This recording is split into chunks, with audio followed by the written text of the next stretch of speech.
So we have quite a full program for you today. So and right at the beginning, it's a delight to be able to invite Pir Elias Amadan, who most of you know is the spiritual director of the Sufi Way, the Open Path. Invite Elias to join us and welcome this new series of Living Sufism. Elias?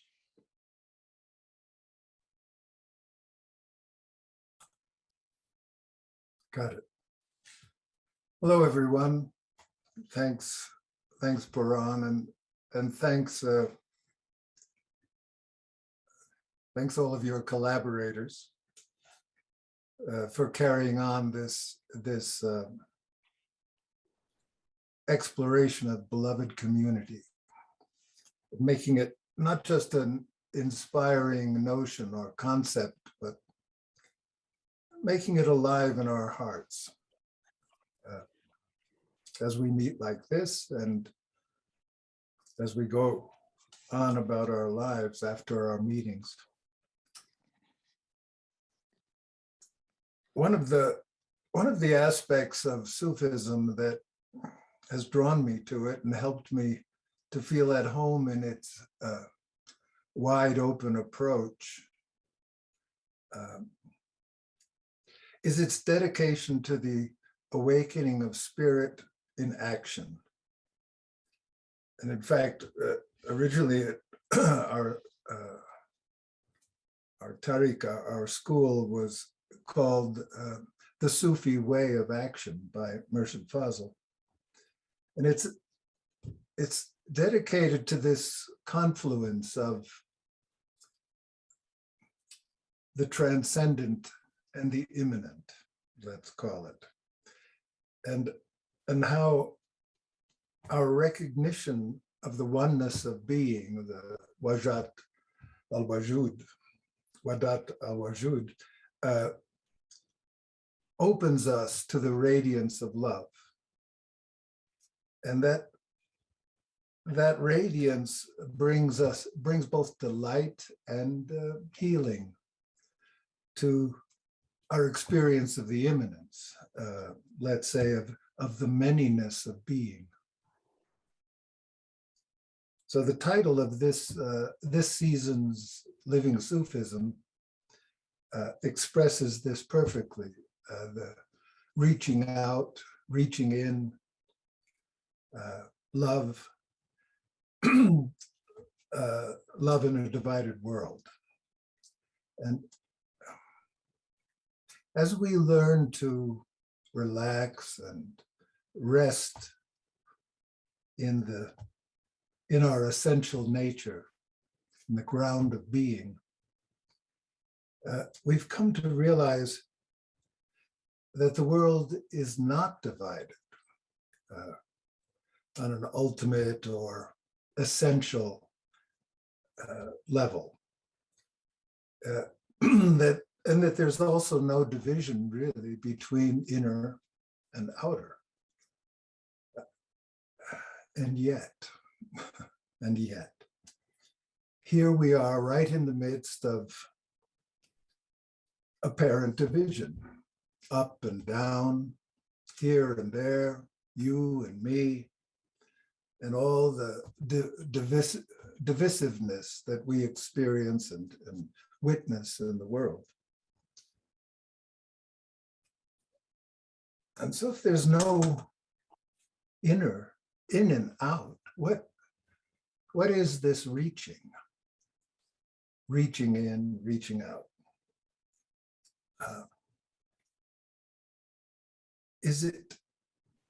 If there is no division between inner and outer, then is this reaching something we're trying to do? Something we're trying to make happen? And I think reaching is actually another word for love. And it both has this active aspect of, well, for example, I reach out to you. You reach out to me. And that's is that an exertion or there's something beautiful in that,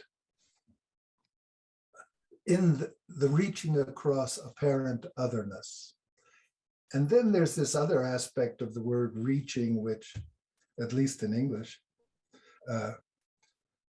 implies that it's already so, that we're already here, as in when we reach our destination, we reach home, we're found, it's found, we're here. And to me, this very word and the word love itself, both its active and non-active aspect, this is where the Sufi lives. It sort of is it between here and there, and it's here, and it's between. And this is where love is active and our home. So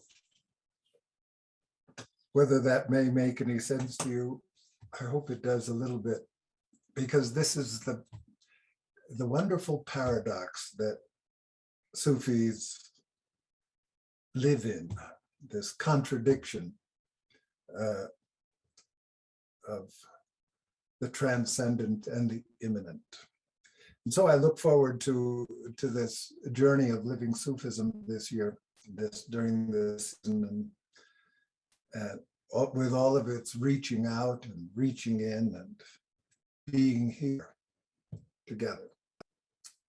So thank you, Puran, and thank you all.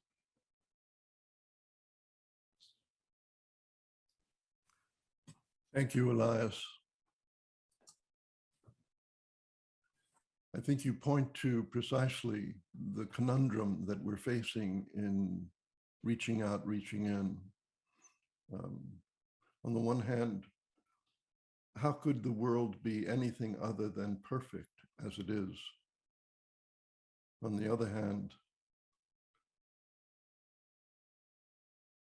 and so as we begin this journey together, it is of note to me and maybe to you that today is the first new moon of the year. That'll mean whatever it means to you. To me, it means that at least cosmically, we have a reminder that a fresh start is always possible. A fresh start doesn't necessarily mean going back to where you started and doing it all over again. A fresh start can really be awakening, seeing more clearly where we are and what is happening, having a different sense of what our capabilities might be, what our responsiveness might entail in this world. And so when I think of a fresh start, I think very much in terms of a fresh start in terms of answering the question that was at the inception of this program, reaching out, reaching in. And that question continues to be, what do we do? Surely it doesn't feel right to simply say, well, it's all in God's hands, everything will work out, we just have to be patient and hopeful. When while that is true, that doesn't feel like a fulsome response to the challenges that we are all facing in this world today, in a world that is, for all observable evidence, divided. What do we do? Well, as a group, as we began to plan this Living Sufism, we realized that this was scary territory to step into, because on the one hand, it immediately invites debate about the various issues that are bringing us into these interlocking crises. And, there's no point for us to debate whether social justice or injustice or vaccination or anti-vaccination or climate change or climate, that's a debate that Why would we engage in that? The other trepidation is that if we ask the question, what do we do? Are we then suggesting that we have to do something? And what is that doing? Is any of us capable really of saying, here's what we need to do? Come on, folks, let's go do this. So these subtle, destabilizing notions make what we're offering here today and over the next 6 months a journey, not a prescription, an experience, not a set of how-tos, an exploration of who we are really as we show up in this moment of reaching out, reaching in. What does that mean? Who do we discover ourselves to be? Today, we will begin with being here now, entering here now.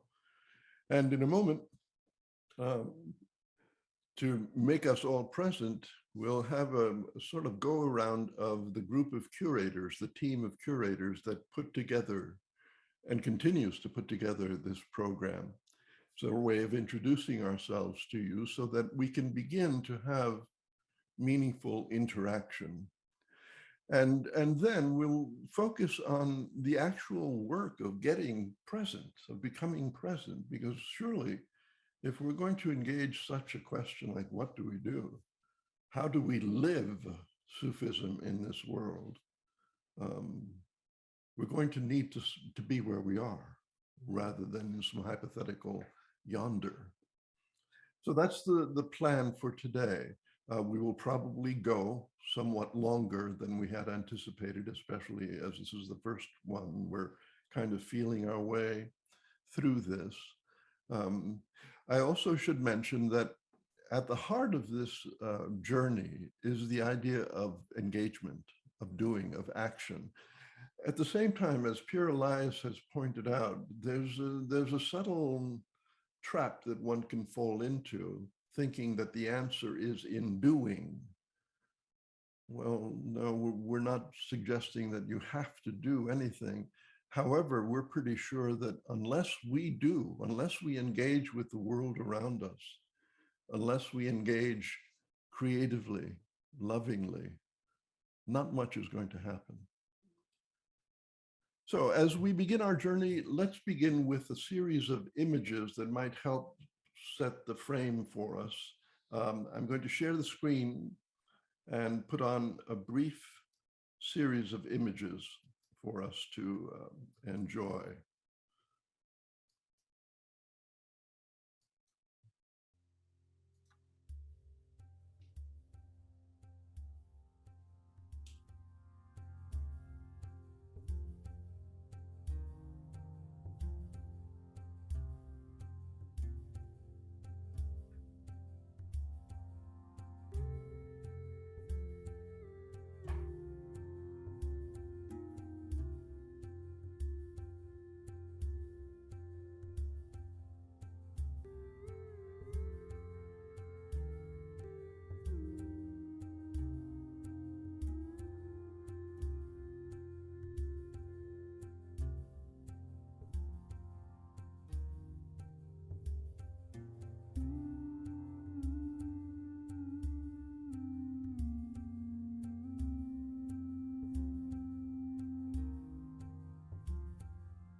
Where is love in a divided world?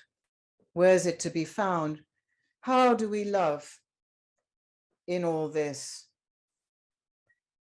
My immediate response is how fortunate I am to be a traveler alongside dear friends and companions such as yourselves in the Sufi way. Our tariqa is made of love. It's in our DNA. The beloved calls, and we respond to love more with every breath. I think of those who came before in our silsile, often perceived as outsiders, some of whom faced persecution should they openly practice as Sufis. Their light was not extinguished, their love not diminished. I think too of former Archbishop Desmond Tutu, who passed away a week ago. Small in stature, but what a giant. This man of faith, who was comfortable with all faiths, whose activism always came from the heart. He united through love, compassion, and good humor, even in the darkest times of apartheid. In this period of turmoil, uncertainty, and accumulated traumatic loss, where vulnerabilities and inequalities are starkly apparent, we too can summon our courage to give more, understand better. With love in our hearts, we can bear pain. We can choose to hold divisions lightly and lean in to connect with depth and intimacy. We know this. However, not always easy to practice, as a recent trip in London's Underground demonstrated, giving me a sharp lesson. Jammed up against people in the morning rush hour, I got into a heated argument with the man next to me who was not wearing a face covering. Within seconds, we were going at it, back and forth, ping pong style. And then, as if jerked by a hidden thread, a magic thread, we mercifully pulled back. Both of us perhaps realizing the danger of such escalation. Well, the wheels of my train fell off right there. How different it would have been if I had engaged with openness to listen to his point of view, if I had reached in so I could reach out with understanding and sensitivity, rather than defending my vulnerability with self-righteousness, and certainly devoid of good-natured humor, which abounds in Britain. I know full well that in the right moment, humor dissolves tensions, makes a connection, another face of love. That morning on the train, faced with opposition, I overrode what I know in my heart, that in our humanity, we are more than our divisions. And when we hold the other with care and respect, we can taste the nectar of kenosis, the unity of our being, of our all being together, the unity of being regardless of difference. To quote from Charlie McKeesy's The Boy, the Mole, the Fox and the Horse, a wise tale of unlikely companions who found love, friendship, and saw how beautiful the world really is. Nothing beats kindness. It sits quietly beyond all things. Kindness for me is synonymous with love. And yes, it's work in progress. Isha, Thank you, Bina. Imagine our heart is indeed the heart of beloved community. And imagine that this heart, in ways we cannot know directly, but may nevertheless intuit, longs for us, longs so deeply for our recognition, or is it remembrance of our intimate connection? So intimate that in its essence, we cannot divine a difference. We cannot even say our hearts are one, for in truth, one heart is all. And now imagine that from the heart emanates, radiates this infinite longing, seeking a response from any and all of us. So then, as infinitely varied as we are in our similarities, these expressions of longing come in infinitely varied forms.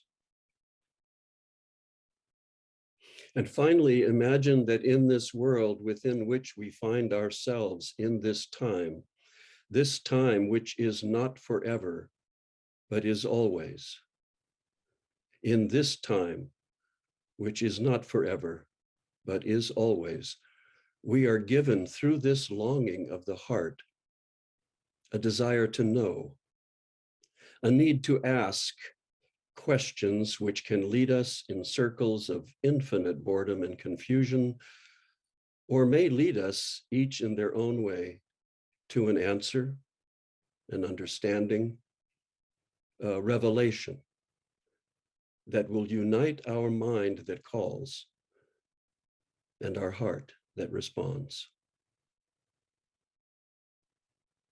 Mashira?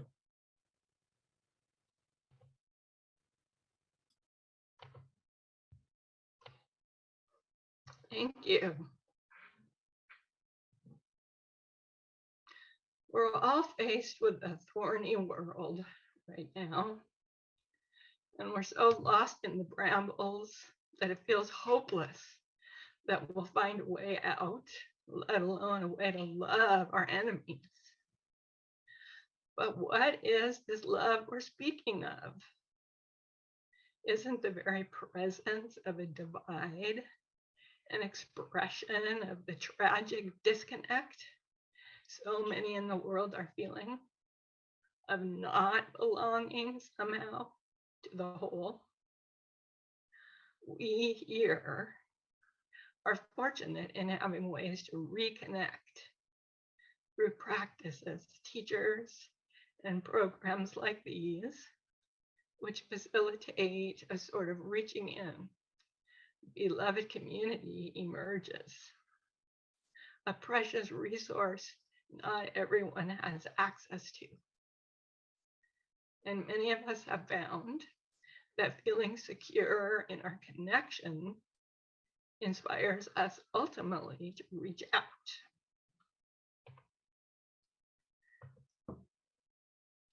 In our meetings to prepare this program, we thoroughly enjoyed the kaleidoscope of our ideas.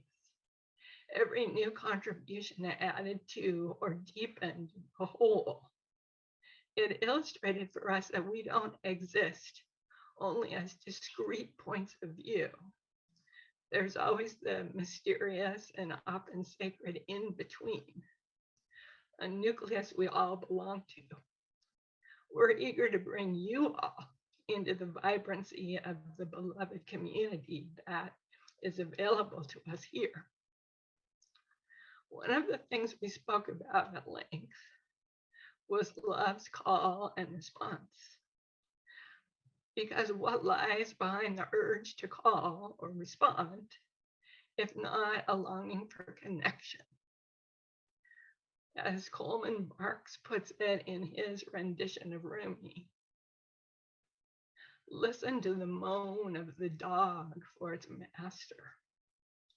That whining is the connection. There are love dogs no one knows the name of. Give your life to be one of them.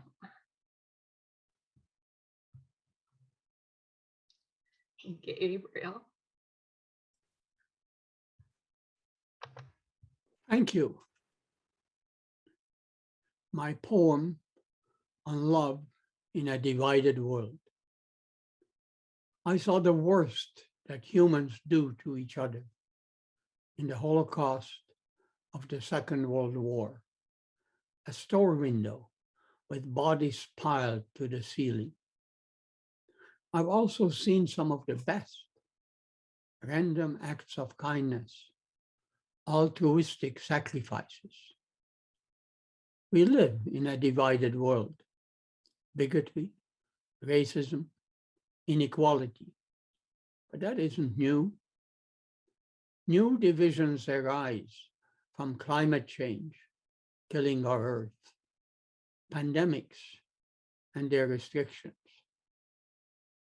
The media trumpet pessimism spread by the worldwide net, harassment by social media.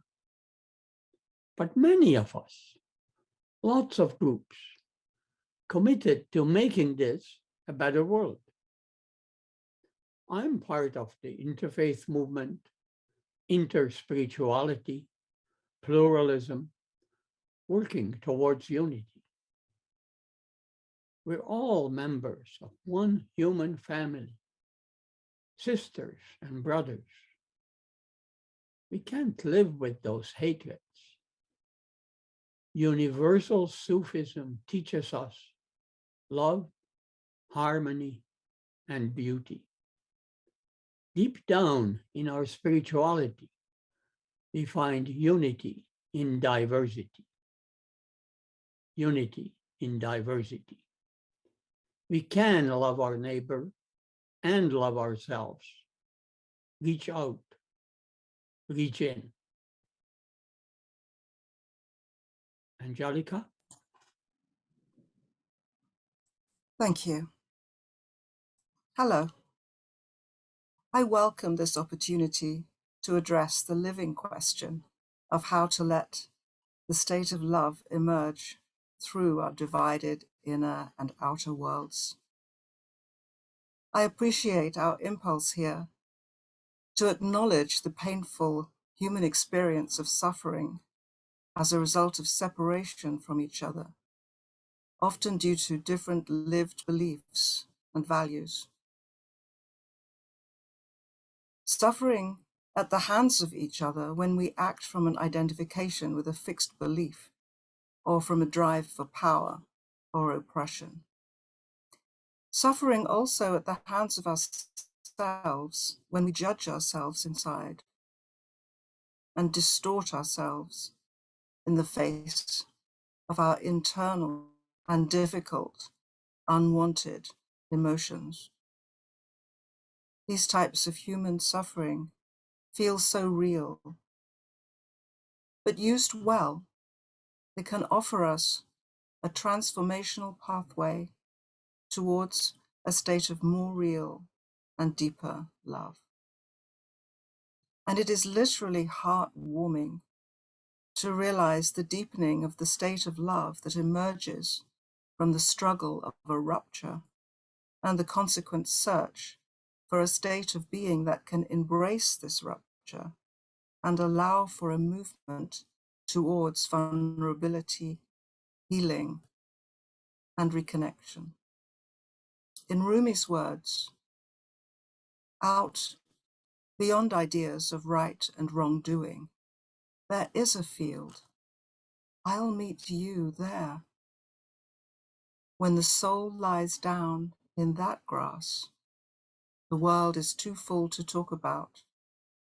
Ideas, language, and even the phrase each other do not make any sense. Quran.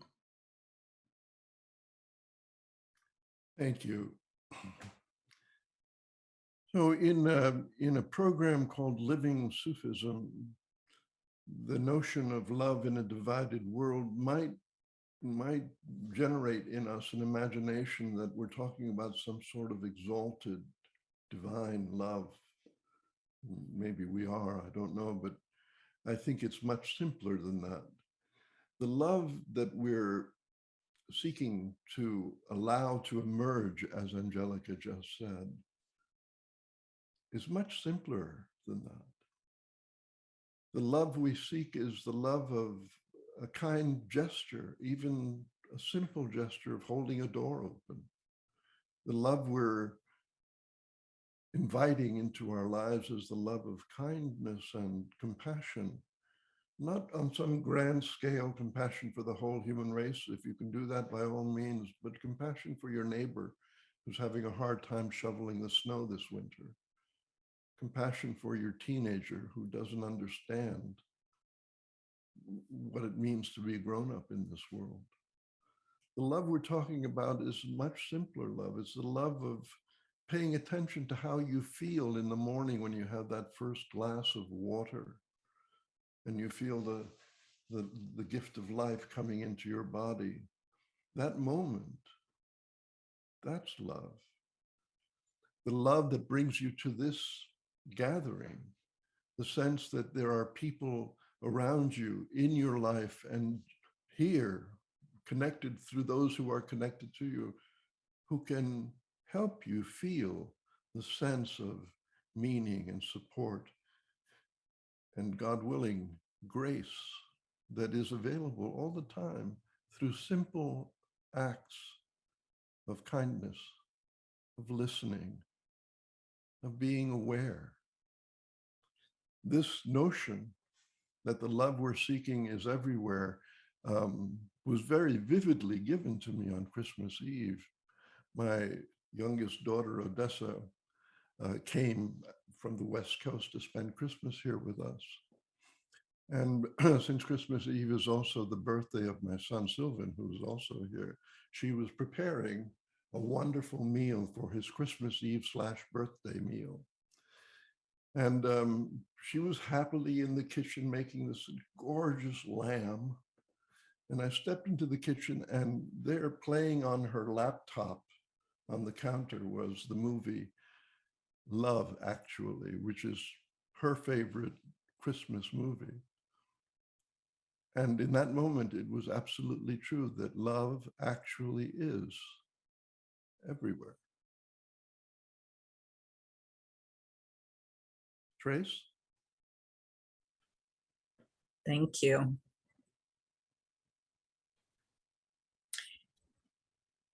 I want to enter here and now with a thank you. 89 thank yous. Reflecting on love in a divided world is arguably a thing best done together. For myself, reaching in looks like a question. Is this a divided world?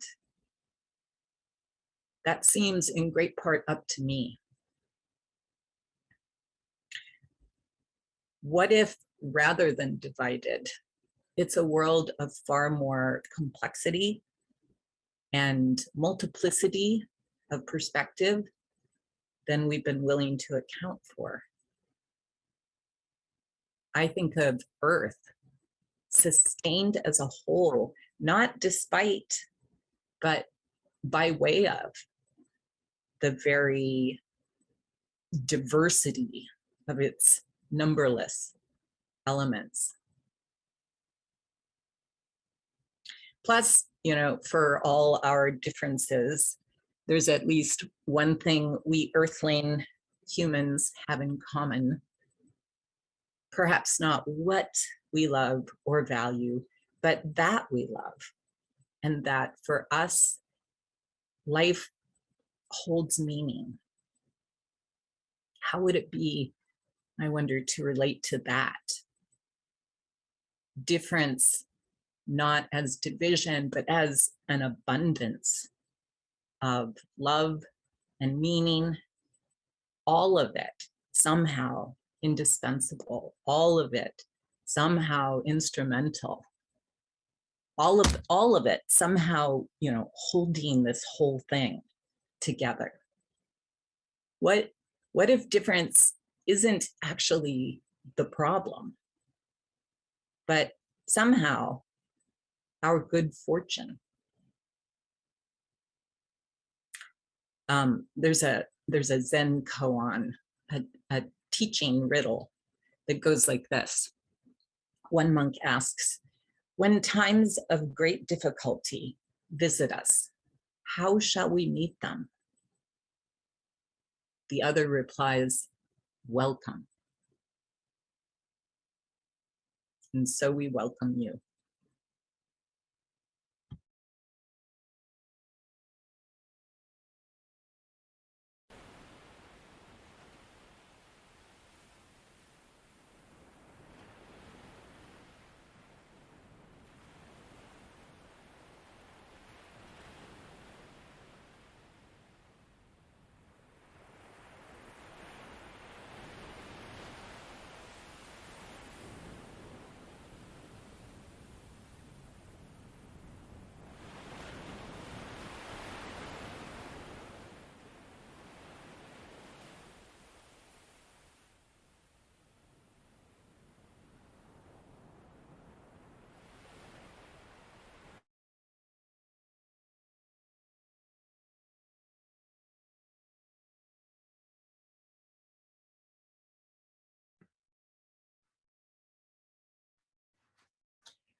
Welcome. Welcome to being here now. Before I begin, is everybody muted? Okay. Welcome to being here now. What is here now? What is it? It's really about embodiment, because our body is the present, right here and nowhere else. With breath, our friend, our vital source. In our spiritual endeavors, we can often overlook the significance of our body, along with physical processes. So it becomes the missing piece in our quest for integration and wholeness. Shifting our perspective, we appreciate how much our body gives us, rooting us in nature, whose vast intelligence is the portal through which we can access deeper consciousness. The powerful immediacy and totality of being here now, the embodiment of being, is to be grounded, embodied, grounded in our body. I'm inviting you to participate in an exercise to connect with the place in your body where you feel most at home and grounded. We can call this our chill spot, safe space, being centered, the alive and well place of rootedness.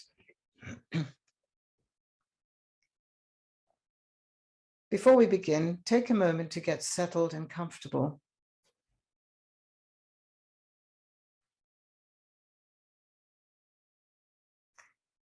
I would recommend doing this exercise with your eyes closed to enhance concentration. If you'd rather not, I suggest softening your gaze to enable you to be with your body without distractions.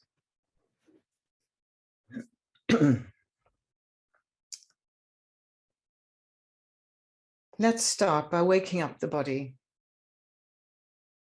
and fusing it with deep breaths. Let the air fill the base of your lungs. Then take your breath further into your abdominal and pelvic area, allowing the air to swirl around as if you're bathing the space. Check your shoulders are relaxed, your chest soft.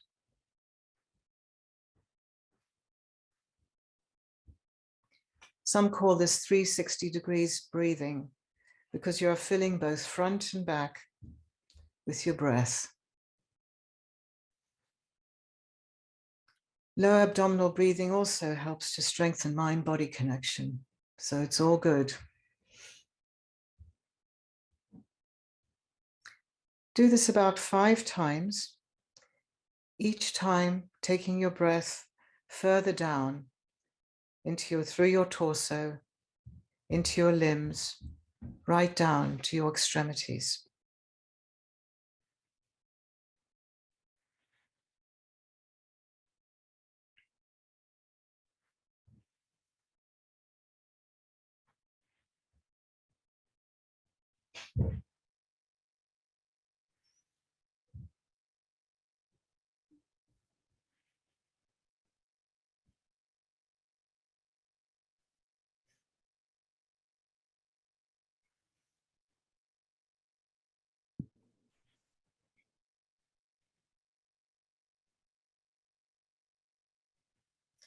Now let your breath find its natural rhythm while being aware of the rise and fall of your rib cage and stomach with each breath.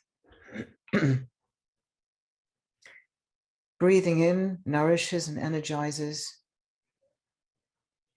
Breathing out dissolves tensions and softens any discomfort. With your breath, you and your body in relationship as one.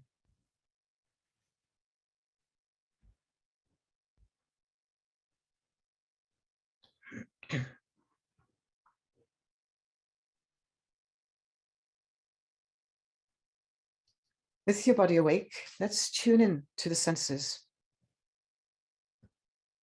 Starting with skin, this permeable border between inside and outside. Consider for a moment how it encases and protects all that is inside you. Internal organs, pumping heart, blood moving through arteries and veins, an outer sheath for muscles and tendons and skeletal structure. Can you be inside your skin and feel it breathing?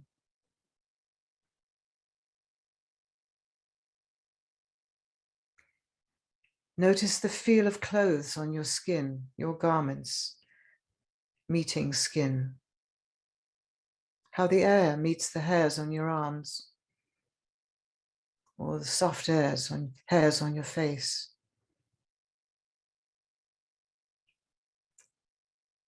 What's the sensation when you run your fingers over your skin right now? How does it respond to your touch?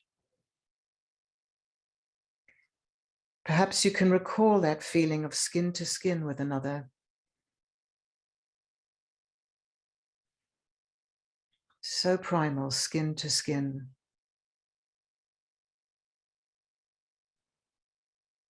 Giving it to yourself with each hand. Skin is constantly renewing.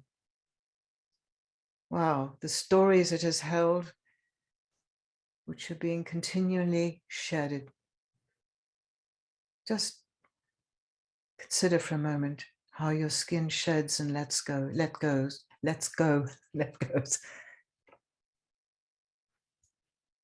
Shedding. Moving to other senses, what about smells? Your own smell, can you bring it close into your awareness? The smell that others may smell of you.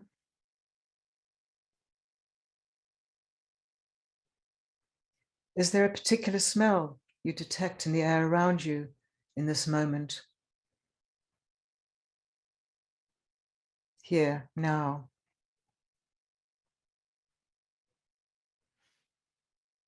Can you conjure up an evocative smell from memory and bring it here, now?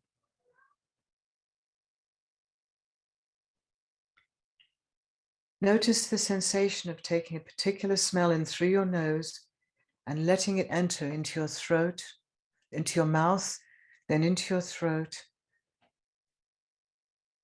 How does this affect your sensation of taste? How does it feel to move your tongue around your mouth, touching surfaces, generating saliva? As you swallow, how far can you follow the path your saliva takes inside of you?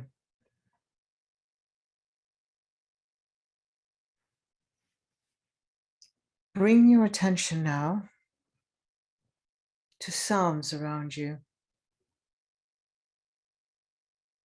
Are they near, further away, high-pitched or a lower register, intrusive, just right or ambient? And the sounds that are also within you. Are there any sounds setting up a vibration in your body?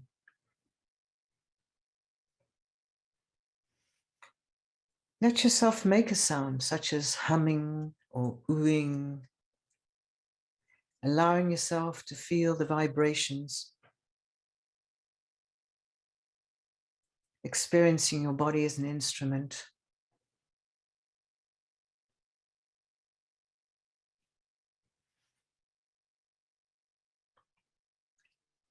Where in the body do you most feel these vibrations?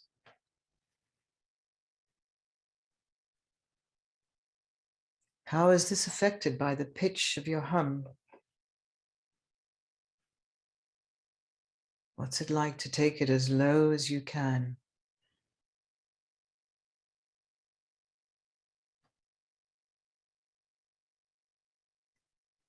What do you notice if you place your hands where your body is vibrating? Body as drum. Call and response.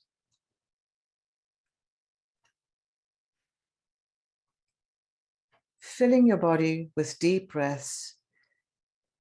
Embrace the symphony of these sensations in this moment, here, now.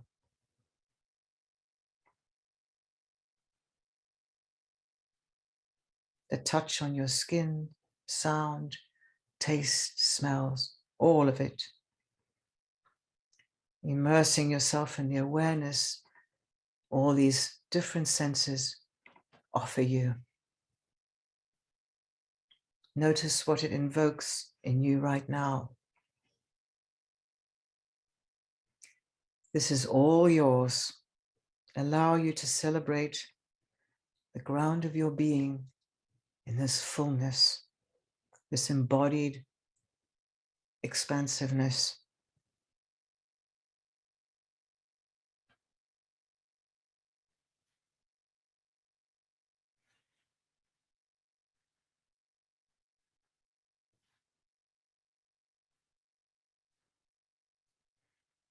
Now you are ready to connect with the grounded place inside of you.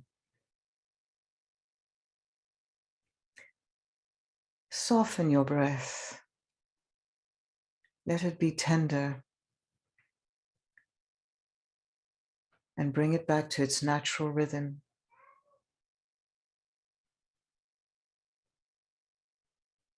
Focusing on your in-breath, let your intention clear the way for you to connect with the place in your body where you feel most grounded and centered. Let your breath guide you there.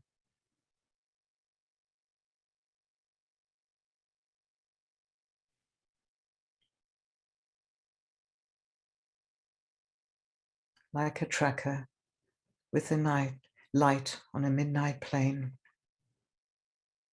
Let your breath take you there. Nothing is to be forced. It happens naturally, knowing you are attuned to your body. There may be an image, a color associated with this internal space, place. Notice whatever emerges.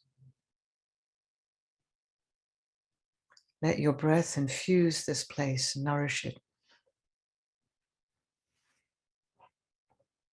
If it's not possible for you to locate your centered place directly through intention and breath, you may think of an image or a place outside that generates this feeling of balance and being grounded.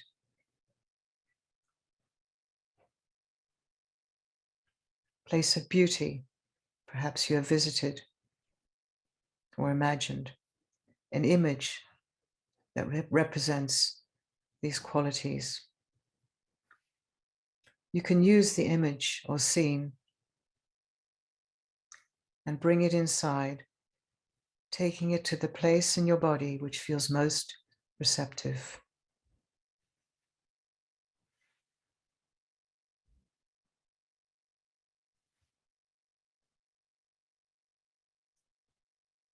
Feeling well connected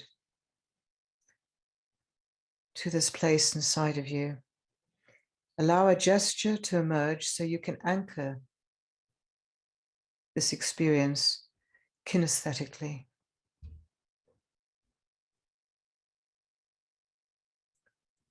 Such as touching the place outside of your body that corresponds with the inside, accompanied by a key word, such as remember. Let your creativity shape this. What's important is to have a meaningful way to recall your grounded place whenever you need to.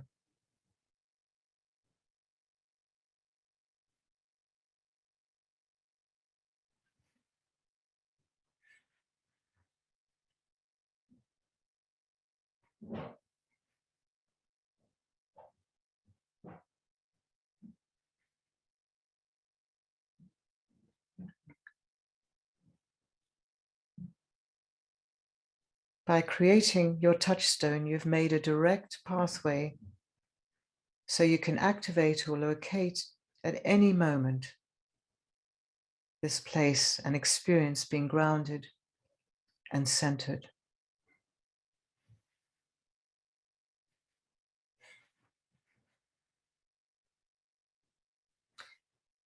Now I'm inviting you to open your eyes and bring yourself back.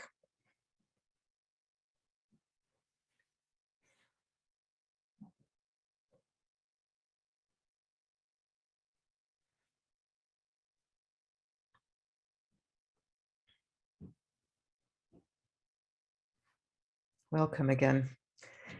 This touchstone is personal to you and is at your disposal should you feel stressed or reactive to divisions both internally and externally. What you have embedded in your touchstone allows you to come back into balance, feeling connected and grounded. This is also the place in your body from which you can relate with depth and safety, your own portal.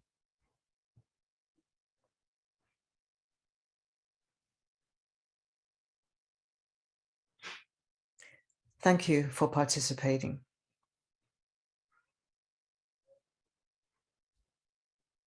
Angelica.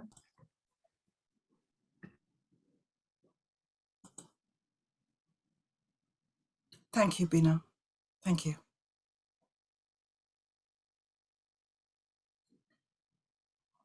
So now that we've entered into this fundamental here and now of our living, breathing body, I would like to invite us to stay right here, to start a new inquiry about being in a body in this world of apparent division and opposition, where but from our own alive bodily experience could we start this challenging journey. So staying with your awareness of your breath and body, perhaps placing a hand gently back on your belly or your chest, let me ask you some difficult questions. Like, when did you last notice yourself in a conversation in which, rather than fully listening to your companion and taking time to really hear their view,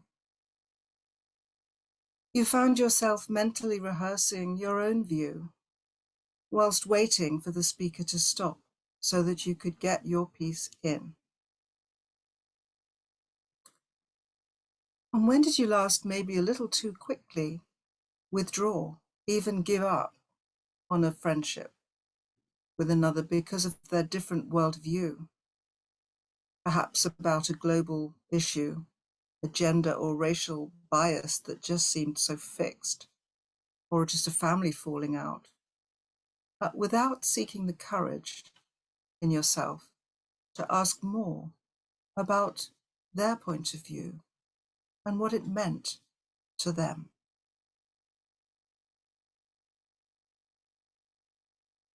Or when have you ever felt the physical surge of anger towards someone, and then even let your anger out towards them in violent words or even violent actions? Or when have you been on the receiving end of an attack, verbal or even physical? What is it about being human that keeps pulling us away from an open, centered, and grounded place in the body that Bina just helped us to so beautifully remember? What is it about us that keeps dividing us from each other? And why is it so challenging at times to remain connected, relaxed, curious, open, when we meet differences of opinion and belief, values and actions in each other? And what does love have to do with this?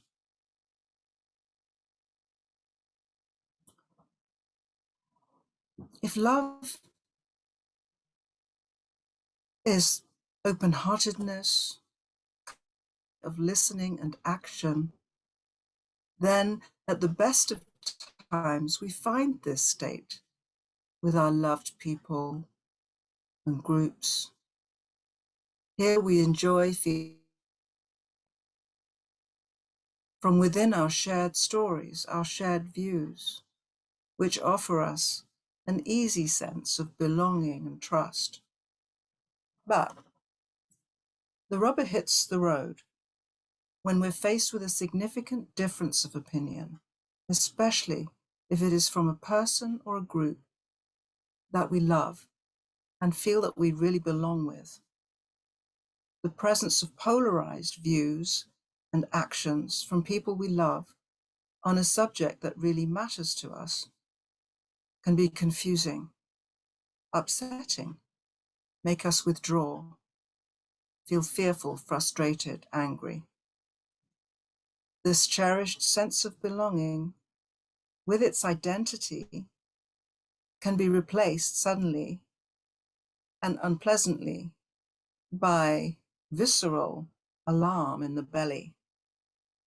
Our emergency hormones of fight and flight surge into the bloodstream, providing us rapidly with fuel for these divisive reactions of withdrawal or attack.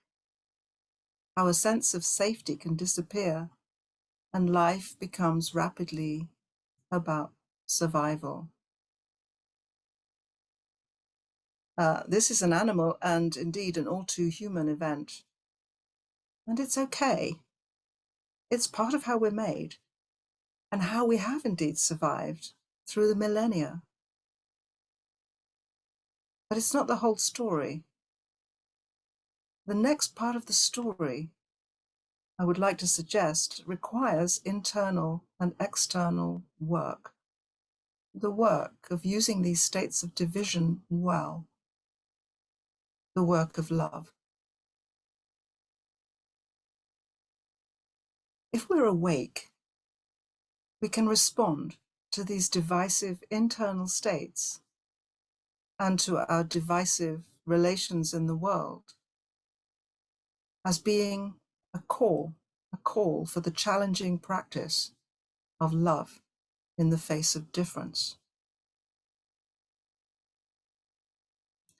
When we cannot immediately meet this call, then we risk solidifying our divided state into a fixed opinion and maybe an opposing action. We judge, you are misinformed, I know the better way, or vice versa.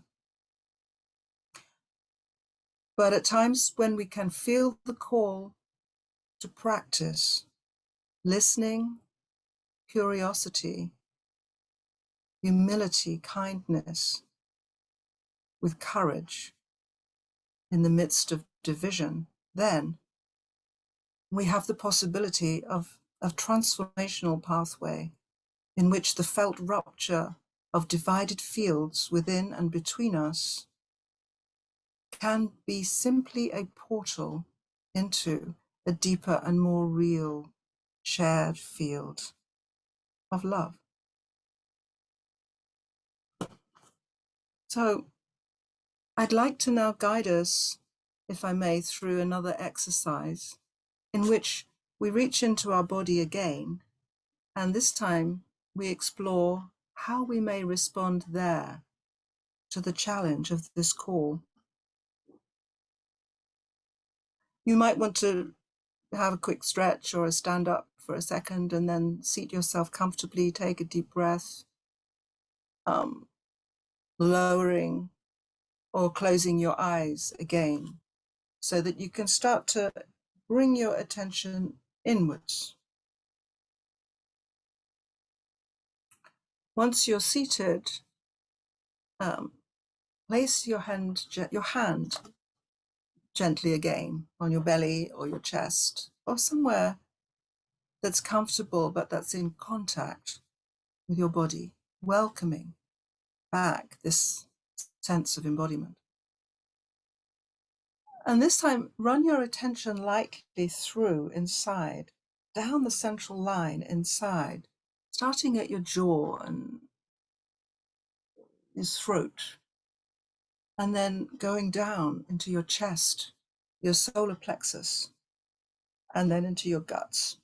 Just traveling the attention gently down, bringing that line into the light.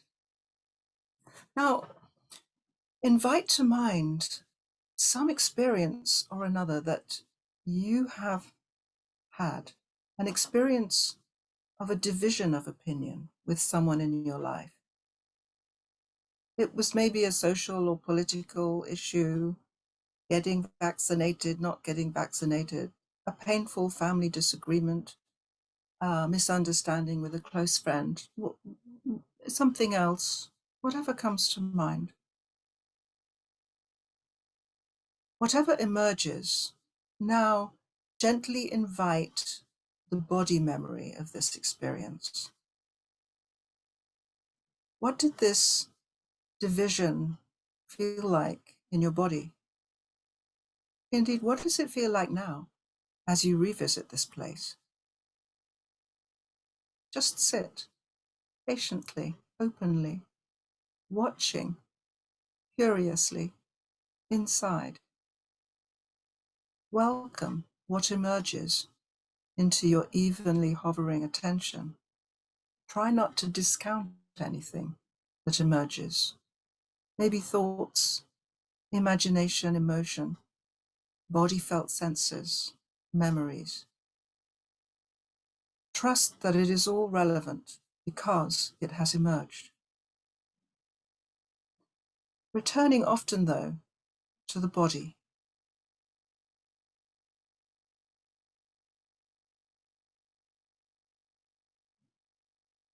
Some examples of the subtle felt body senses that you may notice could include maybe a bit of tension in your jaw, a subtle constriction in your throat, maybe a feeling of apprehension in the chest or a slightly raised heartbeat, maybe a mild charge of irritation or anger rising up, or maybe just whole body tension, a little bit. These bodily awarenesses need time and internal space to emerge. I'm just offering a map here of what may be looked out for.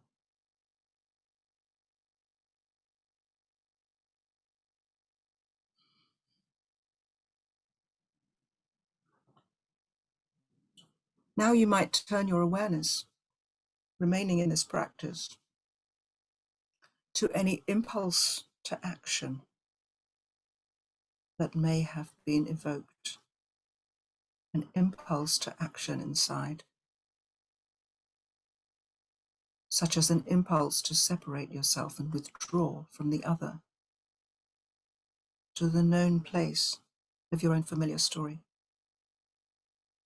or an impulse to argue, attack, or an impulse to disembody yourself, go to your head, try to logically address the difference,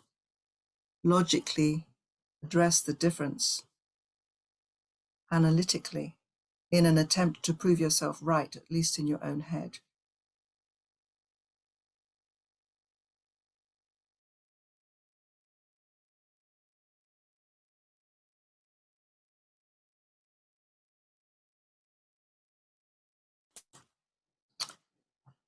I seem to have been cut off, but I'm going to just continue from where I left off. Maybe a strong wish to pretend that nothing was happening in the name of a kind of false harmony or a denial of the difference. Then, was there an actual action that happened in your case? Did you actually act impulsively from fear or judgment or anger? Did you actually contract away and consolidate a rupture in this relationship, shoring up your position, your opinion, your division? Did you actually keep rehearsing those divisions in your own head so that they turned into a divisiveness within and between you and the other? If you did this, what happened next? How long did it take you to release this painful divisive state? Have you surrendered it yet?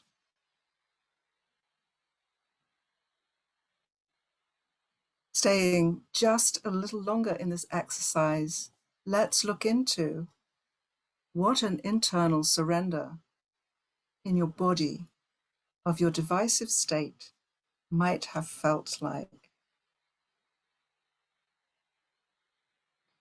Did you feel less contracted, more relaxed in jaw, in throat? Were you able to start taking fuller breaths? Did you notice a steadier heartbeat, greater expansion in your chest, guts more settled? Did you become more inclusively aware of your surroundings again, and indeed of the other person, there as another living, breathing being? Did you feel the bodily disturbances gradually integrating into your expanded field of awareness, as the disturbances of body, heart, and mind were noticed, not avoided, not denied, but also not consolidated, just kindly met by the presence of your courageous inner witness, who, like a trusted friend, offered a gentle hand of acknowledgement without the attempt to fix it? Did you even notice a sense of tender vulnerability then emerge in you after those inner divisions were so kindly met? Maybe a vulnerability which held whispers of your innermost essential state of being, human being. And were you later perhaps able to meet your fellow human being in this field, and there to find a deeper sense of love together, revealed and more real for having navigated those stormy seas of rupture, division, and conflict? But wherever you've landed in yourself, take 2 or 3 breaths.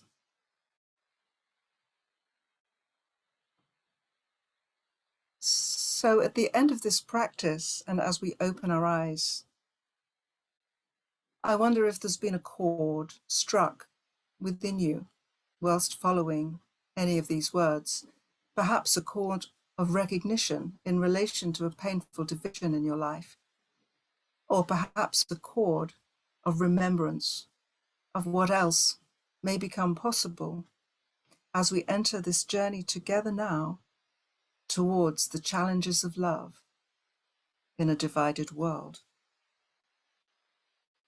Bon voyage. I'll meet you there. Thank you for joining. Thank you, Angelica. As predicted at the beginning of this session, we are running over, and I hope that you will hang in there with us while we wrap this up for today. A couple of things that I neglected to mention at the beginning, and it's probably a good point to bring them forward. As I said, and I think that the implications in what we have just gone through is that this is about doing something. This is about engaging. This is about really stepping out, stepping up, reaching out, reaching in your immediate world, to yourself, to your body, to your home, to your neighborhood, to your family, to your citizenry, to your town. This is about doing. And to emphasize that, we're running a parallel enhancement track. This enhancement track will be meeting in the middle of the month. And I just wanted to say a couple of words here. You have one more day to register for the enhancement track. And you can do that by going to our website. If you go to the sufiway.org and click on programs and then click on Living Sufism, you will come to the master page for the Living Sufism series. On that page, you will find information about the enhancement track and how to enroll in that. It's free of charge and it's open to only to those who are participating in this program. Also on that master page, you'll find a link to the page for today. Entering Here Now is on the right-hand side under the program. Have a look there. We've added many resources there. Some of what has been spoken today is there. And there you will find a way to interact with us, because part of our mission, if you will, is to enable you to step through the screen back to us. We're communicating with you. We need you to communicate back, because this is the engagement that we're interested in. The enhancement tracks will be facilitated by one of the curators that you have just met. On Tuesday, after we're giving you one day to register again for the enhancement track, we will separate out those groups. We will form those groups, and within a week, you will hear from the curator of your group. That person will facilitate the group, will set up the schedule, send out the Zoom links for that group.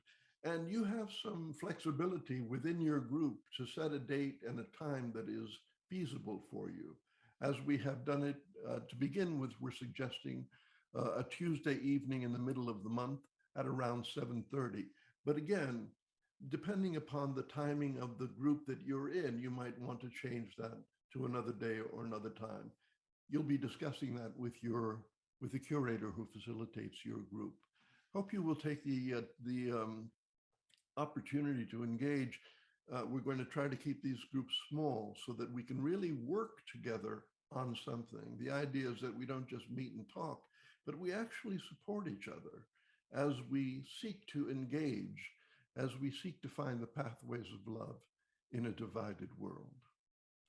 As always, you're welcome to contact me, Puran, at sufiway.org, or Isha at sufiway.org, or Carol at sufiway.org with questions, and we'll try our best to answer them. Isha? Thank you, Puran.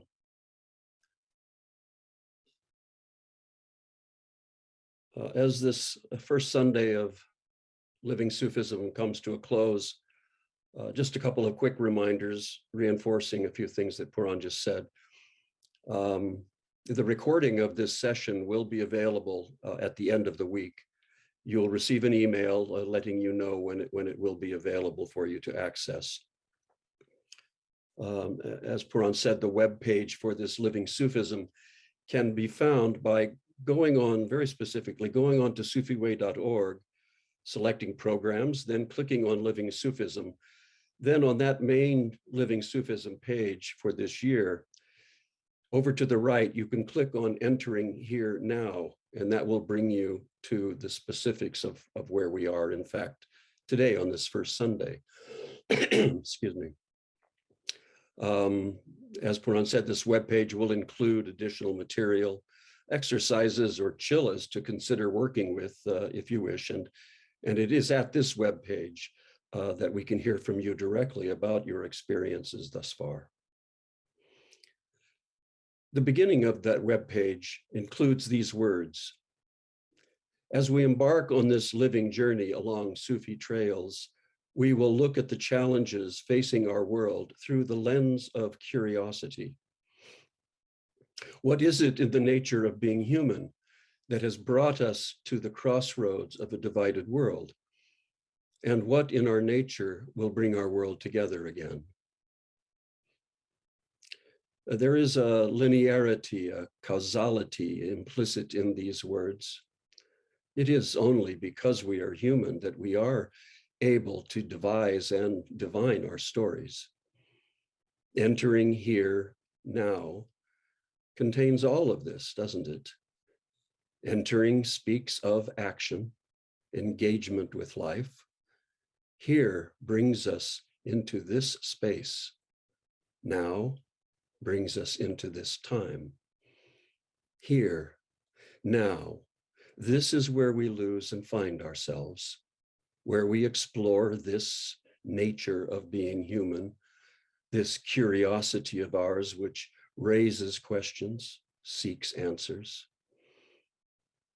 That the divisions we face in our world are reflective of divisions within ourselves should be no surprise. That we have suggested today there is work to be done within and for ourselves in order to be of service to others and the world we find ourselves in is also no surprise. This work, this engagement, will result, we hope, in the integration of our thinking, our conceptualizing into action, into seeking to be of purpose. We can say, living purpose. Thank you, Trace.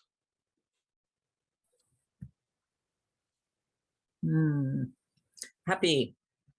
Thank you all. More, please. I'll just close with this encouraging tip from Rumi. Your task is not to seek for love, but merely to seek and find all the barriers within yourself that you have built against it. Thank you, Puran. Thank you.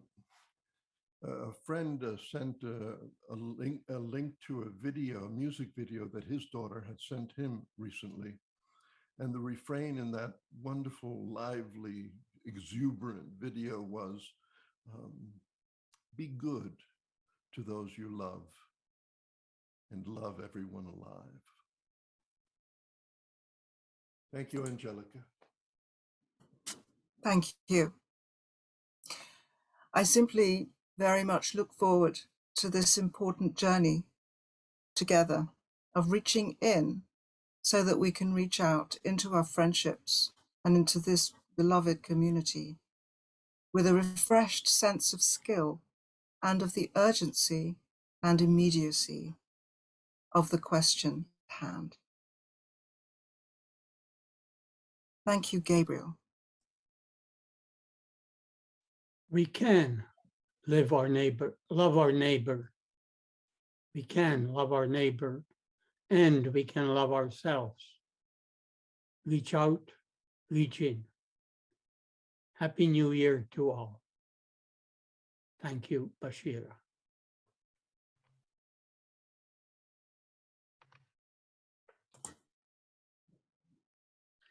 Well, thank you all for joining us in the here and now. Let's take a breath to fully appreciate both this pristine now, uncluttered by musings about the past or the future, and this pristine here, uncluttered by musings about other and self. Just one breath. Here. Now.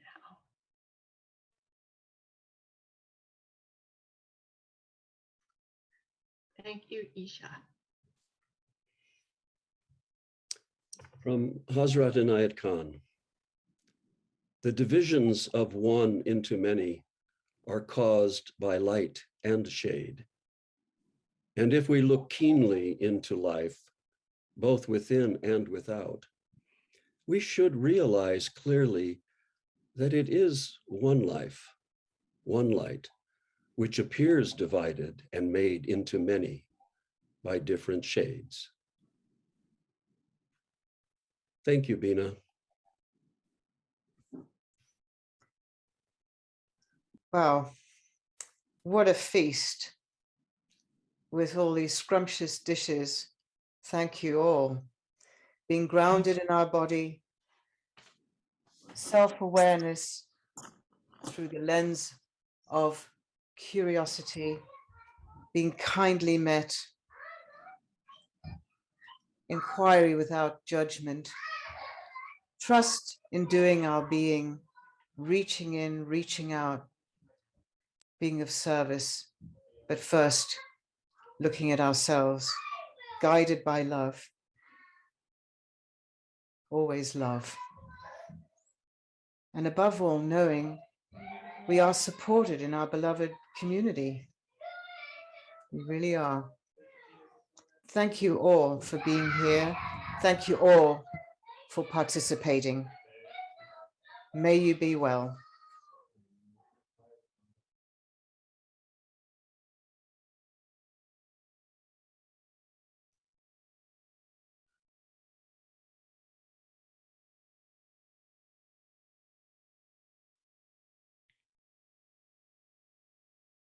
Make sure that your microphone is muted and that your view is in speaker view. So if you don't know how to do that, you go up to the right-hand corner of your screen and there's a little icon that shows up that says view. You click on that and you click on speaker view. And this is where we would prefer for you to stay throughout this session.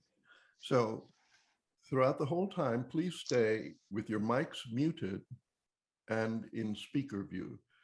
As the series unfolds over the coming months, we will change how we use this technology. And this is part of the adventure that we're launching together here, is to learn more about how we can use this technology to enhance our sense of community and to support one another in this work that we are all interested in